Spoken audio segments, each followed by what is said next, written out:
Olá pessoal, prepare-se para um confronto épico onde a fé encara a razão, o sagrado desafia o cético e o Vilela bom. Ele jura que presenciou a crucificação de Camarote.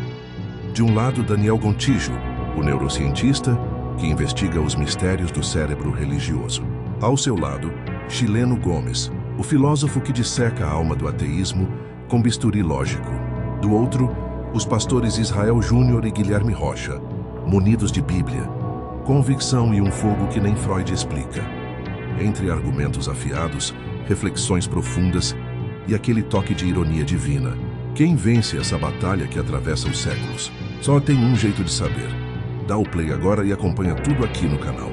Cortes para todos os gostos.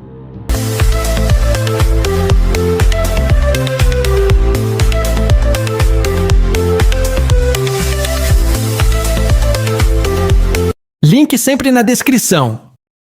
Eu queria perguntar o que é pro Daniel e também pro Chileno, pode estar falando, o que você define, Daniel, como buscar, querer o relacionamento e buscar de fato querer conhecer a Deus. Dentro do que você comentou, eu vou dar os créditos aqui para minha amiga Fernanda Couser, que ela tem um exemplo que ela deu nos estudos bíblicos que nós lecionamos lá, muito interessante, que um dia um rapaz falou assim, Deus não existe, tudo pro cabeleireiro, pro barbeiro, né? Deus não existe e tal, e o barbeiro, ele pegou um morador de rua e falou, eu sou barbeiro, só que ele tá sem a barba fazer, sem o cabelo fazer. Eu existo, eu tô aqui, só que ele não me procurou. Então, bem didático para ilustrar o que é procurar a Deus de fato, né? E dentro daquilo que você falou, eu procurei, tem testemunhos, relatos de pessoas que procuraram e tudo e não acharam. Immanuel Kant, ele tem uma máxima que ele fala que essa discussão, inclusive, que tá tendo aqui hoje, é uma baboseira, porque isso daí é o homem querendo controlar tudo e querendo saber de tudo. Então, dentro disso... Tá no meu livro, inclusive. Tá no seu livro? Interessante, eu amo Kant. Então, o que eu tô perguntando aqui pra vocês é simples.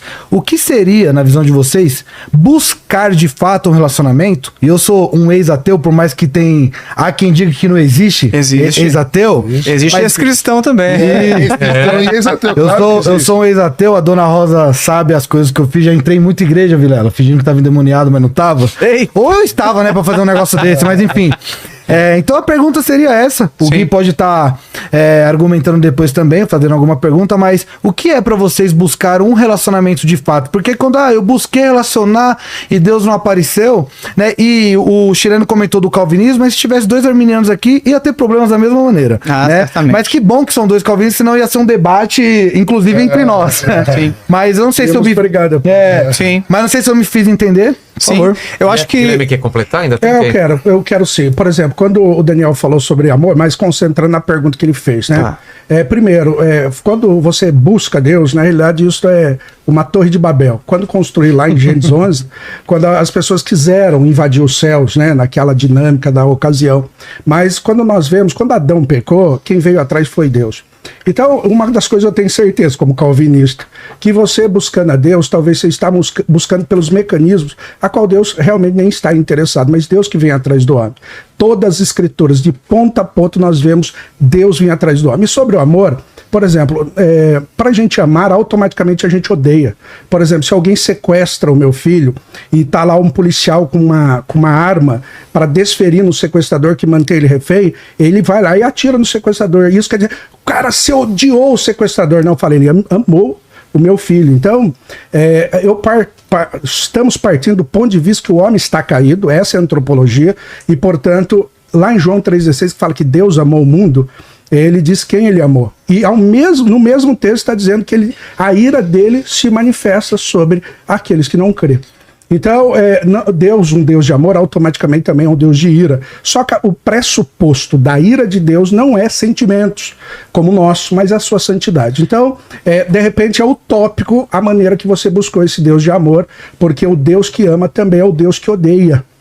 Uma pessoa bastante empática, você há de concordar que se vir uma injustiça sendo feita, uma criança, por exemplo, apanhando de um adulto de forma cruel, sim, ou sendo abusada, alguma coisa assim, uma pessoa minimamente empática vai intervir, vai fazer alguma coisa em prol daquela criança ou contra aquele abusador. Claro. E a gente tem várias desgraças horrorosas no mundo acontecendo o tempo inteiro. Concordo. E Deus, sendo sumamente bom, ele deveria fazer alguma coisa. Caso contrário, a gente está sendo até mais empático, mais amoroso do que o Todo-Poderoso. Então, e a gente, comentário que você faz, e a gente observa... ele deveria, já parte da premissa que ele não é Deus.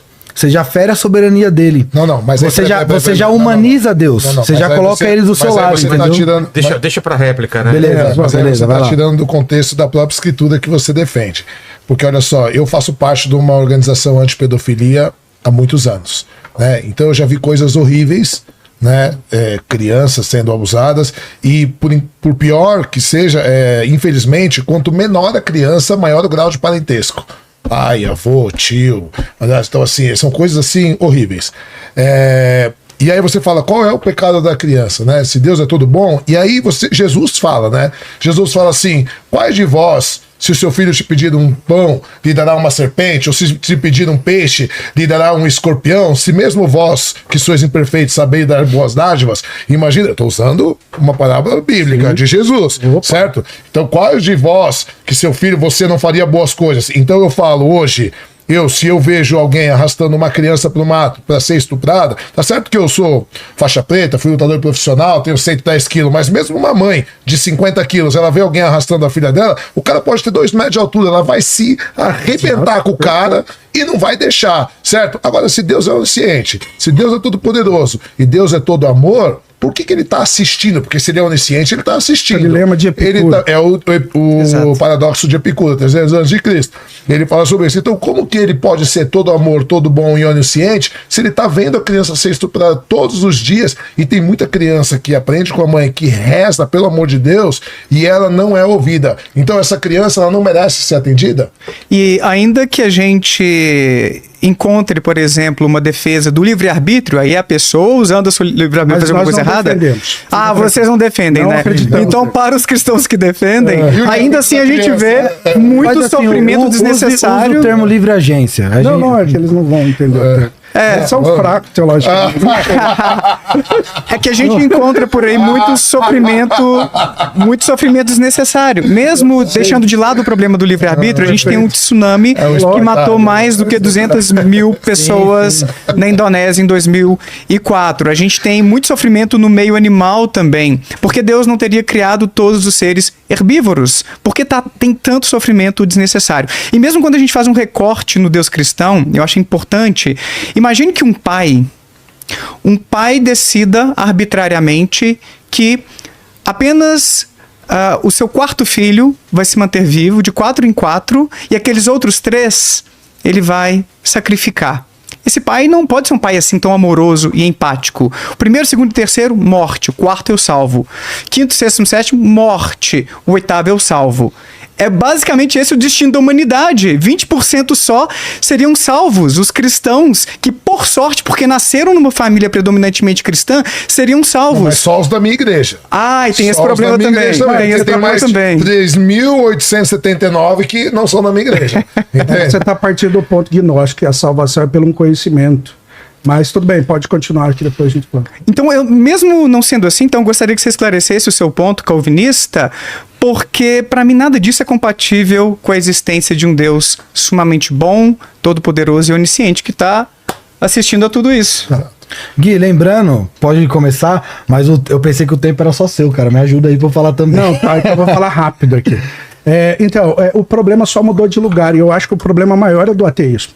E eu já digo isso. Por que mudou de lugar? Você citou o caso da criança, como o chileno também, que eles estão ali, Deus sendo todo bom, todo poderoso, todo amoroso e não faz nada.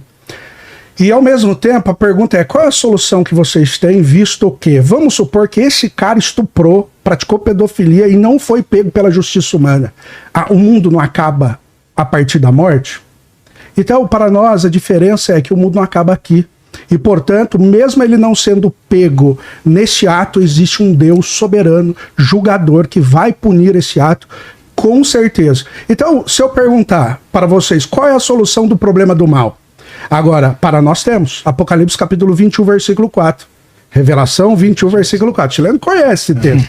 Que Deus limpará dos teus olhos todas as lágrimas, não haverá mais pranto, morte, dor, clamor, porque tudo As isso vai coisas passar. anteriores já passaram. Exatamente. Então, assim, por mais que nós não vemos a solução da maneira que queremos, mas haverá solução por causa de transcendência. Mas isso é uma promessa, Gui. Então, mas eu não partimos dessa premissa. Então. Mas assim, essa promessa... desculpa, pode falar. Não, pode finalizar. Não, é que senão...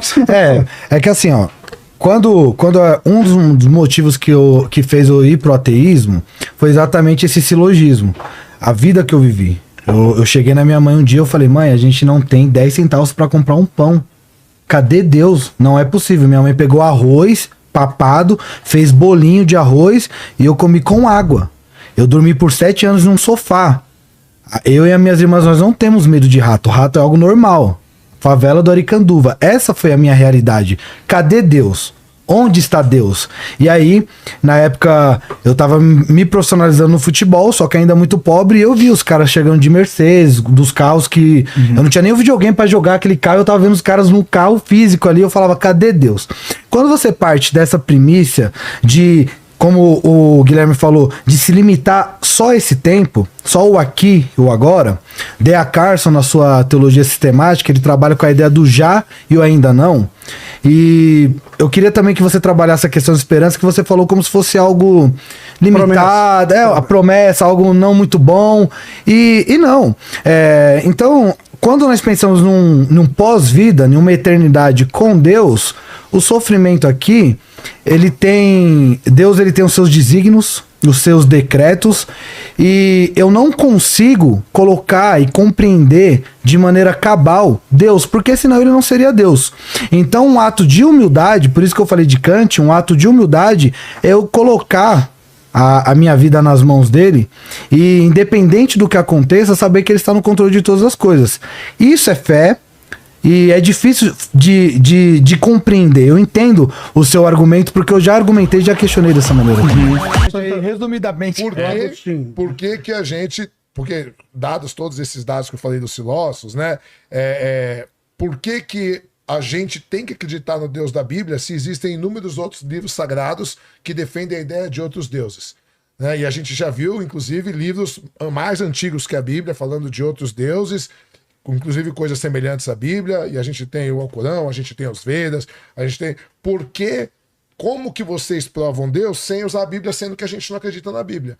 Então a Bíblia não pode ser parâmetro, a gente tem que partir do mesmo pressuposto. Sim, né? Sim. Então por que a gente tem que acreditar no Deus da Bíblia? Lembra que eu iniciei falando o que vocês tinham de ideia como se relacionar? Porque você até falou da piadinha que você fazia lá na faculdade e tudo. Assim... Quando o pressuposto é você estudar a Bíblia para invalidar Deus ou somente para questionar, você vai ter uma tendência a de fato não acreditar. E quando você começa só partir as suas ideias a partir de um silogismo da realidade que você vive ou da realidade que você vê, das misérias, das catástrofes, etc., você também se limita nisso. A ausência de evidência não necessariamente significa que é a evidência da ausência. Então assim, primeiro, o porquê eu... Ficou um pouco confuso. Eu vou explicar. O porquê eu tenho que acreditar na Bíblia. Você não tem que acreditar. Você não é obrigado. Agora, você pode experimentar. Você pode relacionar e ver na prática. O instrumento da verdade científica é o experimento. Você faz experimento lá, você vai... Agora, o instrumento da verdade teológica é a Bíblia. Eu acredito ela como a santa palavra de Deus, a revelação de Deus, e eu creio que ela é inerrante. E saindo um pouco da filosofia, indo para a prática, sendo mais prático, mais pragmático nessa questão. Pega qualquer livro, pega Aristóteles, Platão, pega o Kant, que eu não defendo ele 100%, se tem uma frase apenas, e coloca em um presídio. Vou dar um exemplo micro para a gente entender o macro aqui. Cara, daqui a 1 ano, não aconteceu nada. Ninguém leu, nem sequer se interessou. Agora coloca uma Bíblia lá dentro. Que livro é esse? Que as pessoas leem, às vezes até para questionar. e algo acontece, é transformador. Então, quando você só fica no materialismo, quero prova, cadê a evidência? Evidência foi o exemplo que eu dei de Apocalipse. Pode acontecer o mais sobrenatural possível. Qualquer evento sobrenatural, você vai ver, você Não, vai se falar. Jesus abrir o céu e arrebatar aqui, eu vou acreditar. Não, você não vai. Você vai falar. Você tá decidindo que eu vou. Não, pela fala de vocês e pela Não, questão não. materialista, você vai falar, Vilela Não, senhor, colocou não foi o alguma que eu coisa falei. aqui na Eu água. falei que a gente não nega a possibilidade. Sim. Eu vou dar um exemplo de por que a gente deve Você duvidar tinha até discordado disso. um pouco de negar a possibilidade, né? Ou Mas não? é da metafísica. De outra coisa. Mas nessa questão, você nega a possibilidade? De o que? Jesus aparecer? De existir Deus. Não, é possível. É possível? Sim, eu admito a possibilidade. Perfeito. Eu admito É. a possibilidade. Sobre essa questão, esse argumento, aproveitar agora, porque o chileno, ele toda hora falava que isso é falacioso, porque eu citava alguém, ele falava que outra pessoa que citou. Esse argumento de Agostinho, ele está mais rebuscado em Santa Anselma da Cantuária, na Escolástica. Que, inclusive, foi professor de Santo Agostinho. Né? Não, é século XII, Santa Anselma da Cantuária. Agostinho é perdão. quinto. Não, Agostinho é terceiro século. Ó, escutou, ele Terceiro pediu perdão, século, né? Agostinho, perdão. Agostinho é Atos quarto, falhos. quinto, né? Não, 280 Não. Agostinho escreve Cidade de Deus por volta do ano 560, quando há a queda de 470, Cidade de Deus para enfim, responder. vamos lá. Beleza. Então, esse argumento ele é mais rebuscado. Por exemplo, a pergunta e é complicado, é um argumento ontológico, que ele fala, pense em algo maior que sua mente pode pensar, com todas as qualidades possíveis. É Deus. Né? E aí ele fala assim, pelo simples fato de você pensar nele com todas as qualidades possíveis, a necessidade dele existir na realidade. Porque faltaria ali um atributo essencial a ele ter todas as qualidades. Qual é o atributo que faltaria? A existência. Então, é interessante. Concorda que é interessante o argumento? Sim, não. Eu não Então, tenho o que falar. Eu acho que os caras uns puta sim, monstros. então, Mesmo que eu não concorde 100%. Mas Tomás ficou revoltado com esse argumento. Tomás de Aquino ficou revoltado. Mas a ideia é que aí alguém fala assim, por que nós pensamos em alguém com todas as qualidades do Deus da Bíblia, ou qualquer Deus, sei lá, mas em contrapartida nós não detemos todas essas qualidades, e por que nos faz pensar, visto que seria melhor não pensar? Mas pelo simples fato de você pensar, a realidade é maior que o pensamento. Entretanto, há necessidade dele existir, porque faltaria um atributo para que todos os outros viessem a ser, que é a existência. Então, repare que é um argumento interessante, e depois Leibniz vai desenvolver ele de uma forma maravilhosa. Mas agora, café para todos?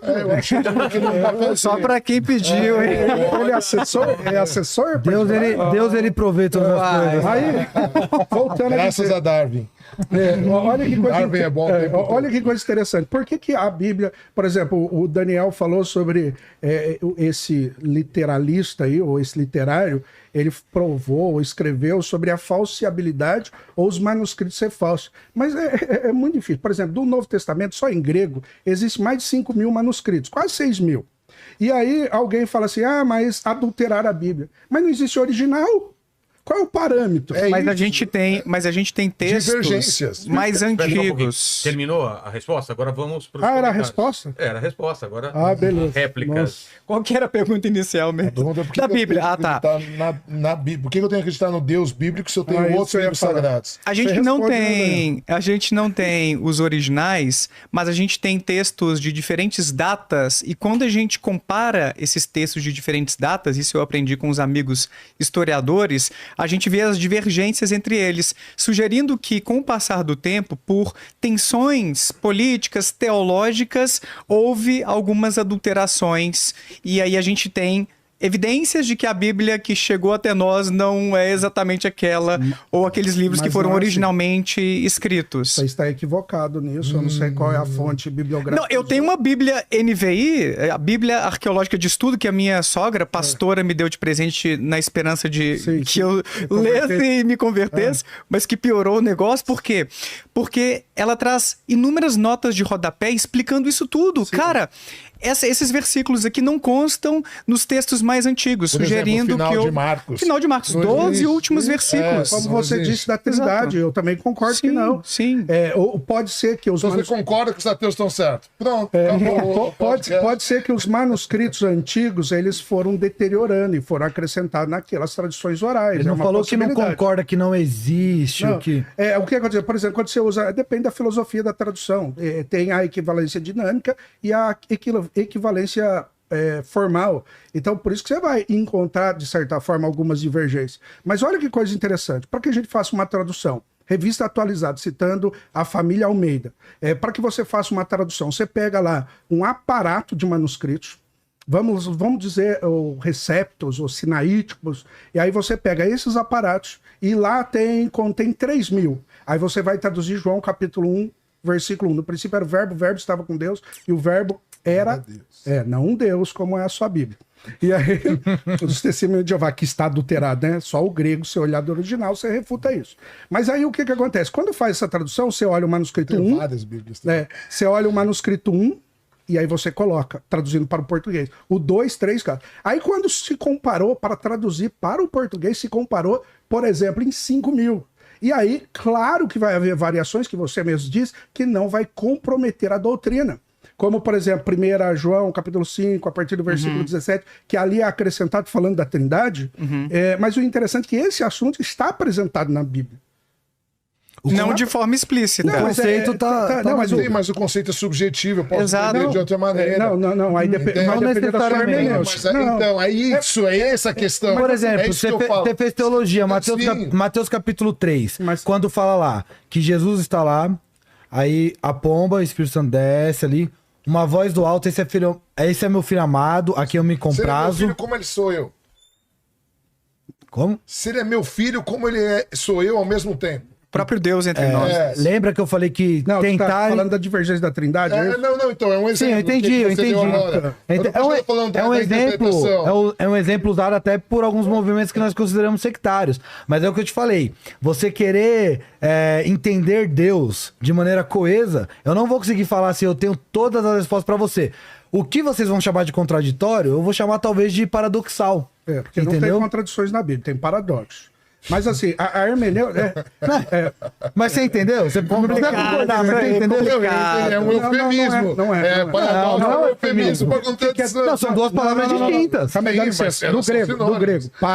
Paralelo, doxo, doquem, aparente. Aparente contradição. Doquem. Doxa aparente. era Não, doxo é opinião ou gráfico. opinião É outra comum, coisa. Eu tô falando doquem, a palavra doquem do grego. Então é aparente contradição. Por exemplo, nós não encontramos aparente contradições que resolvemos.